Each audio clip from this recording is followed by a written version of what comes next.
Next, Mr. Chameleon, the man of many faces.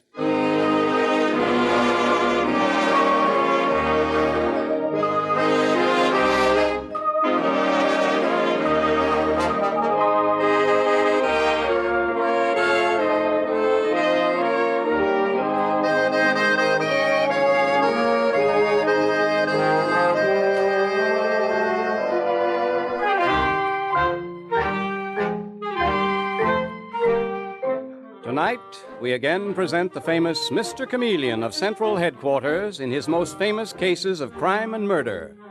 Brought to you by the makers of genuine Bayer aspirin. Now let me tell you just who Mr. Chameleon is.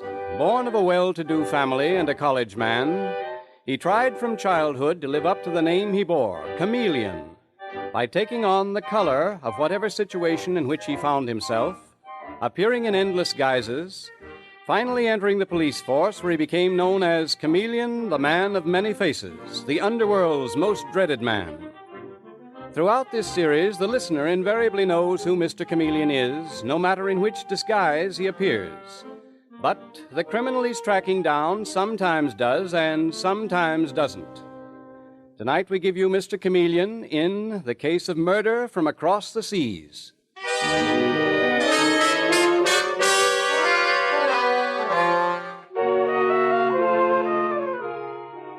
While Beatrice Hart is known in New York society for her rare gift of making even strangers feel like old friends in her home, we find her now feeling a strange sense of foreboding as she receives a visitor whom her husband has asked her to see this afternoon. A visitor who now enters saying, Mrs. Hart. I'm Charles Van Vogt. It's very nice of you to let me come. My husband telephoned me that you wanted to see our Rembrandt painting, but he's not home yet. He told me I might get here before he did. Oh, I almost forgot. I brought my friend Miss Carlyle and my nephew Jerry along with me. How do you do? How do you do? How do you do? I presume they're interested in paintings, too? Lita, Jerry interested in art? They're not interested in anything but themselves. Are you, Jerry?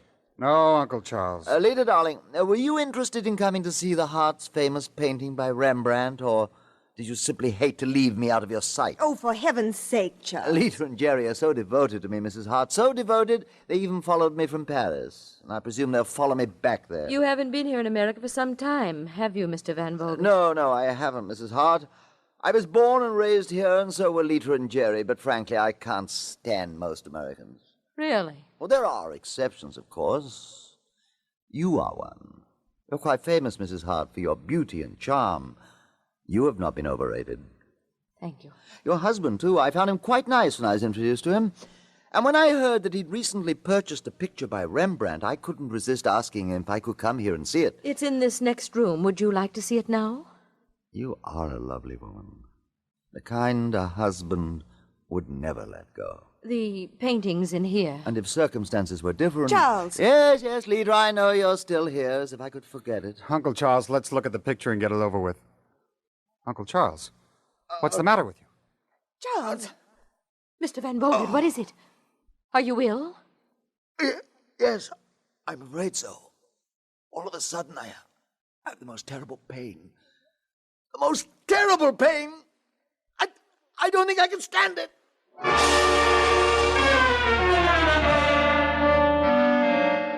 Meanwhile, at Central Headquarters in the office of Mr. Chameleon, that amazing detective, that man of many disguises, and the underworld's most feared man, Mr. Chameleon is reading aloud from a newspaper while his colleagues, Madeline Evans and Detective Sergeant Dave Arnold, listen with varying degrees of interest. Here's another juicy item in Ricky Rickerton's column. Ricky Rickerton? What kind of a name is that? I think that's a charming name for a society columnist, Dave.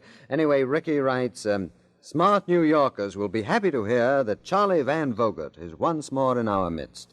The international playboy is kicking up his heels and causing a lot of talk among those in the know. Oh, for Pete's sake, Mr. Chameleon, do you have to read that tripe? You hush up, Dave. I'm enjoying it thoroughly. You see, Dave, Madeline may be one of our best detectives, but she still likes to hear about the international set. Excuse me? Hello? Yes, Commissioner. What's up? Something big? Who? Yes, I know Beatrice Hart. I've known her socially for years. Very attractive woman. What? No. Oh. Okay, Commissioner, I'll be right there. Well, that's a nice little tidbit for the society columns. Charles Van Vogt just dropped dead in Beatrice Hart's drawing room. Charles Van Vogt? The man you were just reading about, Mr. Chameleon? None other, Madeline. The playboy to end all playboys. He died in agony, apparently from some sort of poison. After I see the commissioner, I'm going right up there to Beatrice Hart's home.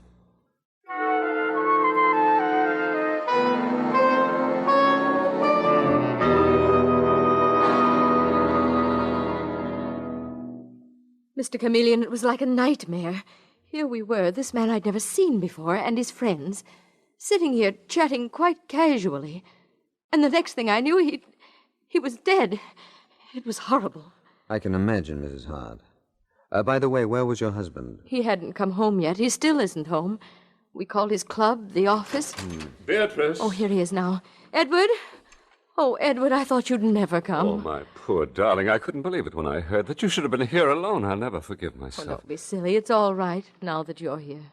Oh, they told me outside, Mr. Chameleon, that you were on the job. Yes, Mr. Hart. I spent so many pleasant hours here in your home that I hate to come here on police business. I'm sorry you and Mrs. Hart are involved. Oh, but not directly. I'd only seen that man, Van Vogt, 2 or 3 times. I met him in Paris when I was there last year on business. He was an American who preferred living in Paris. To be honest, I thought him a highly obnoxious character. Then, Edward, why did you ask him to come here to our home? I couldn't get out of it, sweetheart. I ran into him this noon, and he immediately told me that he'd heard I had a painting by Rembrandt, and he simply had to see it. Could he come for tea? So he came. And he died without even seeing the painting, without even having tea. But, Mr. Chameleon, the poison... The poison was administered some time before he got here. Was that kind of poison, slow and agonizing. Incidentally, Mr. Hart, why were you so late getting home? Well, after luncheon at the club, I found I had a headache, so I went for a long walk through Central Park. How long? Oh, I'd say roughly 2.5 hours. The trouble was I lost all track of time.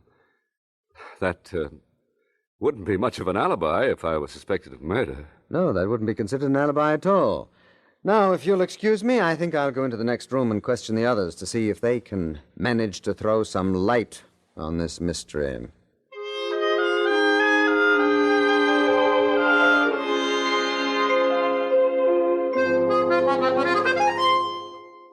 Now, Miss Carlyle, don't get excited. Mr. Chameleon, really, this whole thing is just too ghastly for words.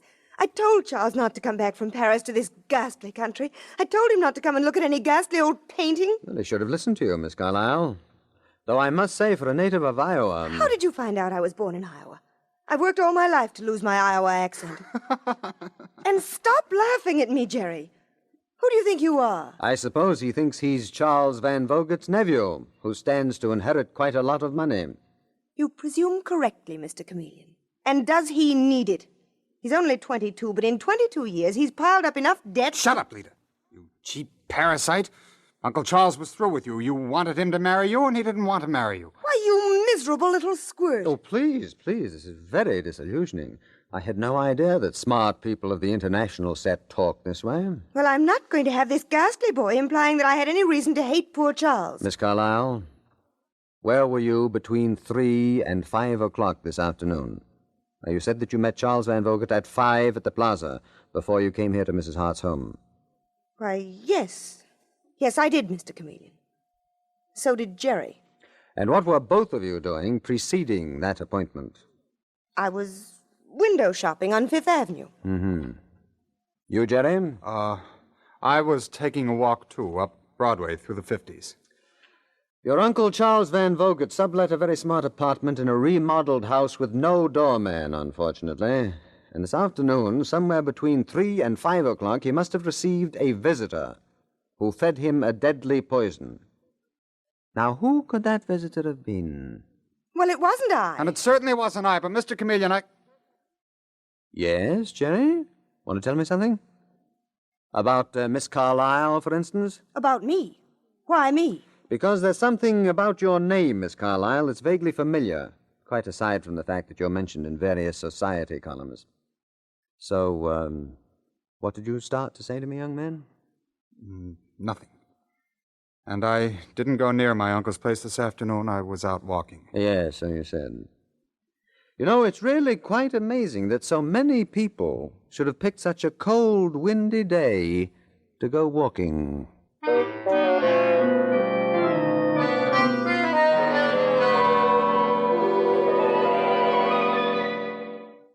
The point is, Commissioner, not one of those three people has a genuine alibi. They could all have visited Van Vogelt's apartment. For the poison, we can't trace it. May have been purchased a long time ago. Well, Chameleon, I grant you that Van Vogelt's nephew, Jerry, and Lita Carlyle both had reasons for killing him. Well, not very good reasons. Miss Carlyle, for instance? All right, she was jilted. She couldn't possibly have expected a corpse to marry her, could she? No, and Edward Hart had absolutely no motive at all. He'd only met Van Vogelt a few times, casually. He met him first in Europe, in Paris, Van Vogelt's own stamping ground. Commissioner, I suspect that is where the answer really lies. In Paris? Mm-hmm. In Van Vogelt's past, which I gather was a pretty unsavory past. Now, I wonder who knew Van Vogelt and his crowd well enough to make trouble, to tell all, to spill the beans, as we crude Americans would put it. Oh, Chameleon, are you planning on taking a trip to Paris to dig up this individual? No, Commissioner, we'll make him come here. In fact, he's already here. D.D. Castlebury is our boy. What? D.D. Castlebury. Dale Dudley Castlebury. D.D. for short. An American who's lived most of his life in Paris, very much a member of the international set, gossip monger, refined blackmailer, in a subtle way, of course, nothing common or vulgar. He has a Van Dyke beard and wears a monocle. Oh, who the devil are you talking about? Well, I'm talking about D.D. Castlebury. D.D. is starting a society column in the Daily Chronicle. They don't know it yet, however. I better tell them. Wait a minute, Chameleon. Do you mean to say you're going to pose as a society columnist? Yes, I am, Commissioner. That's the disguise that I'll take on to try to crack this case. Well... Now, this afternoon, I shall write a series of little notes to Lita Carlyle, to Jerry Van Vogeldt, to both of the Harts, to everyone, in fact, who had contact with Charles Van Vogeldt. And in those notes, I shall say that we have mutual friends abroad. I shall hint that I expect to be lavishly entertained. I shall also hint that I know plenty about Van Vogelt's past. Mm-hmm. Now, Commissioner, what would you do if you received a note like this? Report it to the police, since Van Vogeldt was murdered, and since it certainly sounds like blackmail. Exactly. So whoever doesn't report it probably has something to fear from our friend Dee. Which reminds me, Commissioner, I'd like to keep this disguise a secret from Dave Arnold. I have a very definite reason for doing it.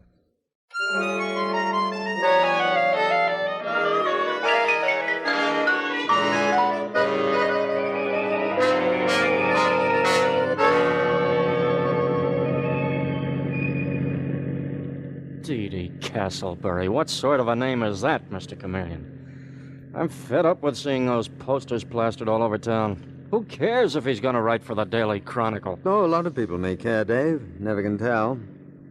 Think we'll have any better luck today with young Jerry Van Vogeldt? He's certainly holding out on us. What can we do except go on questioning him? Lita Carlyle, too. You know, there's something about that lady, some piece of information that I cannot put my finger on. Oh, for crying out loud. There's another picture of the guy on that billboard. Who? D.D. Castlebury. It's enough to drive you nuts. You feel as if he was following you. Him and his monocle. Yes, that's the idea of it. What? Nothing, Dave. But speaking of being followed, we are being followed. A black limousine has been trailing us for blocks. Are you kidding? No. We're almost there. That's Jerry Van Vogelt's hotel done blocked. Mr. Chameleon, they took a shot at you. Sure did, Dave. Did you get the license number? No, I didn't. They turned the corner too fast. You're okay? They missed you? Yes, they missed me, but that shot jogged my memory. Dave, now I remember when I read Lita Carlyle's name. She's won a lot of contests abroad. She's an expert marksman.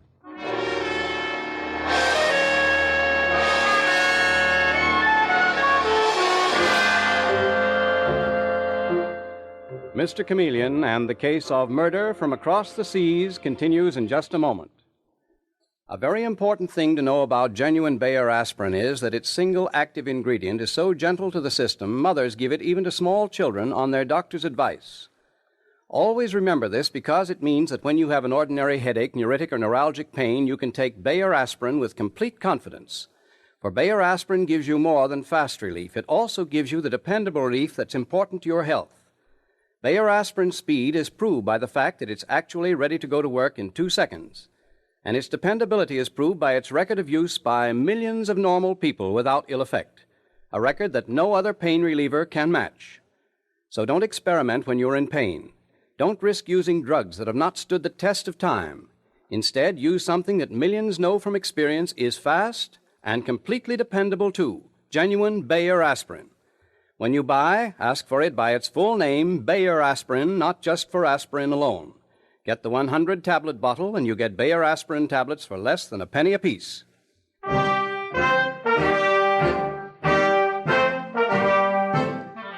And now back to Mr. Chameleon and the case of murder from across the seas. It is several days later, and in the police commissioner's office, a very unhappy Mr. Chameleon is pacing the floor. And the commissioner says to him with a sort of sympathetic irony, Chameleon, don't forget that motto of yours. The innocent must be protected, the guilty must be punished, even if you happen to like the guilty ones. Well, I haven't forgotten it, Commissioner. I'll admit it upsets me that neither Beatrice nor Edward Hart has reported receiving those notes from Dee Dee Castlebury. Does it upset you more than being shot at? Well, you forget I'm used to being shot at. Maybe this is it. May I take it? Right ahead. Hello? Hello? Is this Mr. Chameleon? Yes. Mr. Chameleon, this is Beatrice Hart. Yes, Mrs. Hart. I called you to tell you about a very strange note which I received from somebody named Dee Dee Castlebury, who apparently is going to have a society column in the Daily Chronicle. Yes, I saw his picture this morning. Horrible-looking creature. Mr. Chameleon, he implied that unless I entertained him and introduced him to my friends, he could make things difficult for me. I have no idea what he's talking about. Also, he mentioned Charles Van Vogt, and I thought you people at police headquarters should be notified immediately. I'm very glad you called, Mrs. Hart. You don't know how glad. Tell me, did your husband receive a similar note? Edward? Why, no, he never mentioned it. I see. Mrs. Hart, do what this Dee Dee Castlebury asks. Entertain him. What? Give a party for him. Very special party. Invite Lita Carlyle and Van Vogt's nephew Jerry, and also a young lady named Madeline Evans. She's a detective like myself. Very attractive girl. I would like to have her keep an eye on this Dee Dee Castlebury. But what about yourself, Mr. Chameleon? You'll be here at the party. Surely I can count on your being here. Yes, Mrs. Hart. I think I can safely say that you can definitely count on my being there.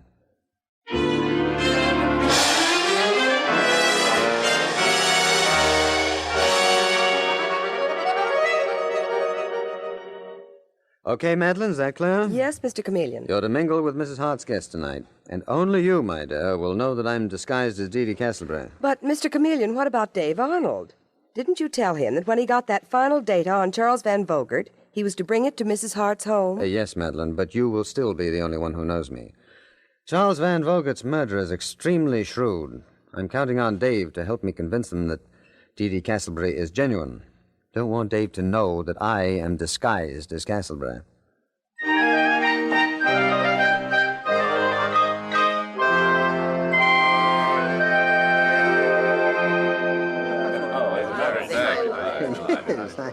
Oh, Mr. Castlebury, I can hardly wait to start reading your column. When does it first appear? On Monday, Miss Carlyle. On Monday, I promise you, I shall startle New York as it has not been startled in years. Oh, goody, goody. Sounds like fun. I beg your pardon, young man. My name is Van Vogt. You claim you knew my Uncle Charles, so naturally you must have known that he had a nephew. I never heard him mention you. I'm not surprised. Did you ever hear him mention me, Mr. Castlebury? You, Mr. Hart, my gracious host, and incidentally, you and your wife have been most hospitable. Did Charlie Van Vogt ever mention me to you? It would be very surprising if he hadn't. You are a highly successful man, Mr. Hart. But I met him so casually. Did he speak of me favorably? Favorably? It's so dull to speak favorably of anyone. Pardon me for changing the subject, but who is that attractive girl over there? Where? I don't see any attractive girl. You women are strangely nearsighted when it comes to noticing a pretty girl. That one over there. Oh, that's someone my wife invited, Mr. Castlebury. I believe her name is Madeline Evans. But who's that talking to her? Mr. Hart. It's that detective, Arnold, I think his name is. The one that questioned us with Mr. Chameleon. What's a detective doing here? Yes, Mr. Hart, really. Do smart New Yorkers invite detectives to their homes? Mr. Castleberry, you seem to forget Charles Van Vogt died mysteriously here in my home. Yes, so he did. Now, I keep forgetting that this house was so honored. Excuse me, I think I will try to rescue that young lady from the unwelcome attentions of the police, if you'll excuse me. So here's the final report, Madeline. I'll give it to Mr. Chameleon when I see him, Dave. I'm surprised he isn't here yet. I thought Gendarme, What? are you annoying this young lady? I presume you are, so I suggest that you move on. I don't get it. Who are you? My name is Didi Castleberry, at your service, Miss Evans. You see, I have already learned your name. In fact, I have decided to let you call me Didi, a privilege I accord to very few people. Well, that's very nice of you. How do you... Hey, wait a minute. You write one of those society gossip columns, don't you? I can't say I care for your tone, but then you Neolithic men are always so noisy and tiresome. Come along, my dear. Wait a minute. What kind of men? Dave, please. Keep out of this, Madeline.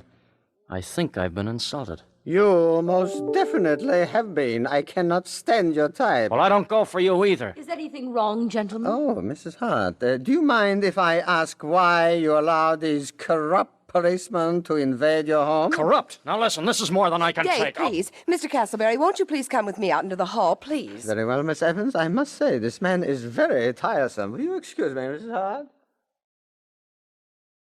That was quite an argument, Mr. Chameleon. Dave still doesn't recognize you in your disguise as Castleberry. It was perfect, Madeline. If that doesn't convince everyone, nothing will. Madeline, what's that lying on my hat and gloves? What's a note? Printed. Addressed to Didi Castleberry. Somebody's ready to do business. Let's see what it says. Dear Mr. Castleberry, if you will meet me in the library at 11 o'clock, I have something very private and important to say to you. All right, Madeline, we'll be there in the library 10 minutes ahead of time. Now, let me see that report that Dave brought you.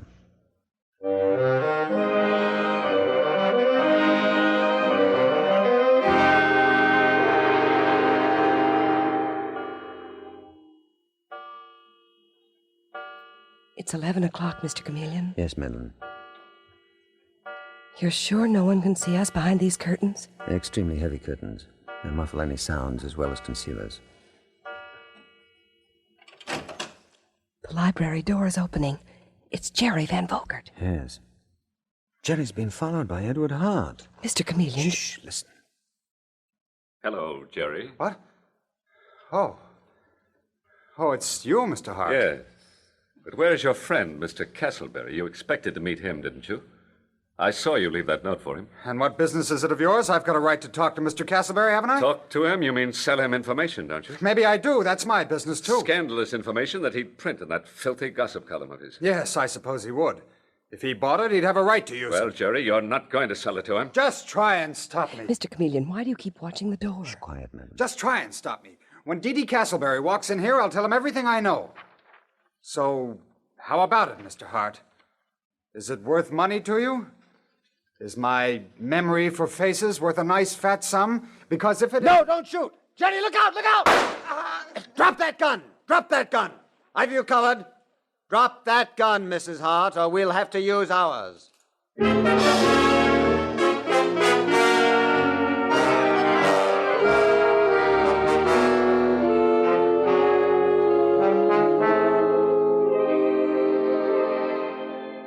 Mrs. Hart, what is the use? You might as well confess. All the evidence is against you.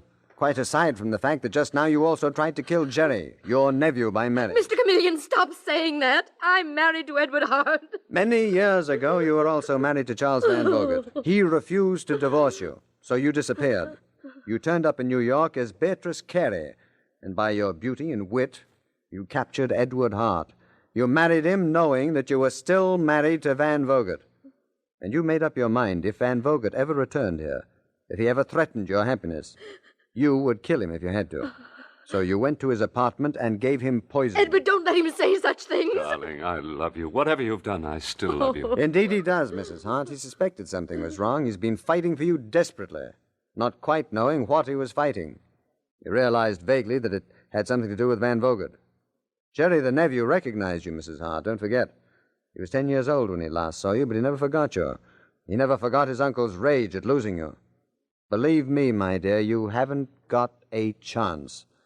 It won't be hard now to prove that you were married to Van Vogt, and that when you married Edward Hart, you committed bigamy.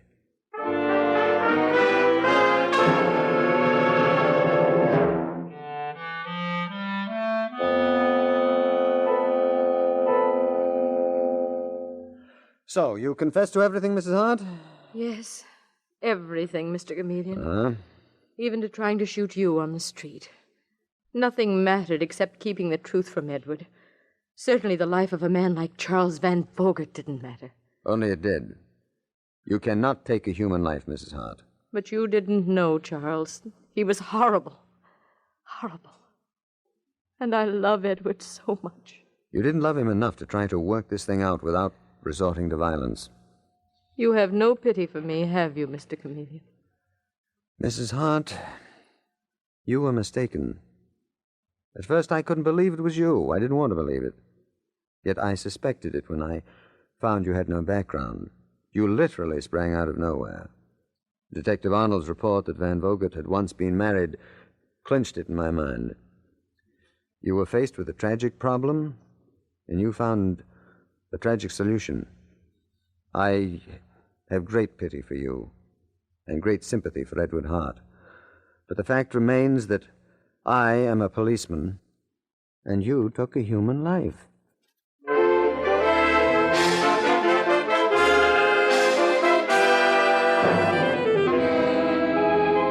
And with these words, Mr. Chameleon concludes tonight's murder case.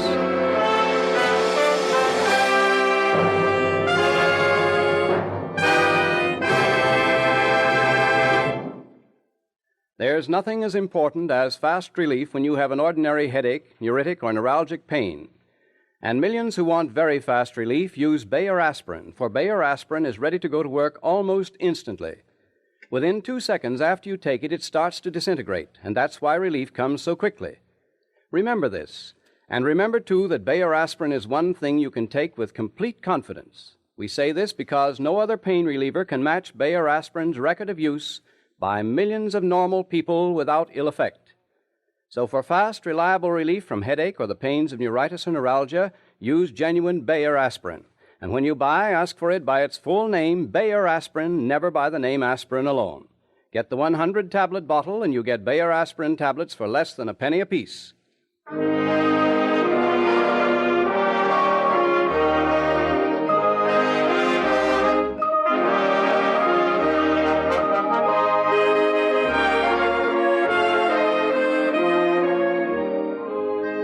Listen next Wednesday night at the same time for Mr. Chameleon, the man of many faces, in The Case of the Fatal Impersonation. The part of Mr. Chameleon is played by Carl Swenson, with dialogue by Marie Baumer from the original story by Frank and Ann Hummert. Music directed by Victor Arden. Your announcer is Howard Claney.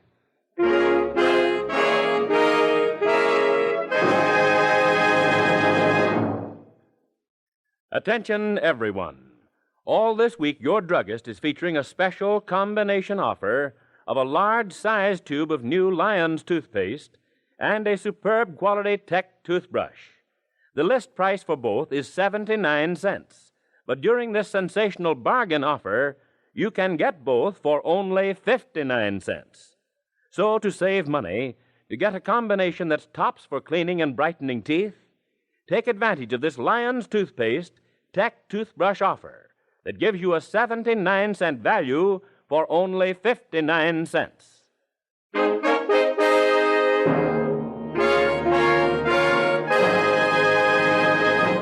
Listen for Mr. Chameleon in The Case of the Fatal Impersonation next Wednesday night at this time. This is CBS, the Columbia Broadcasting System.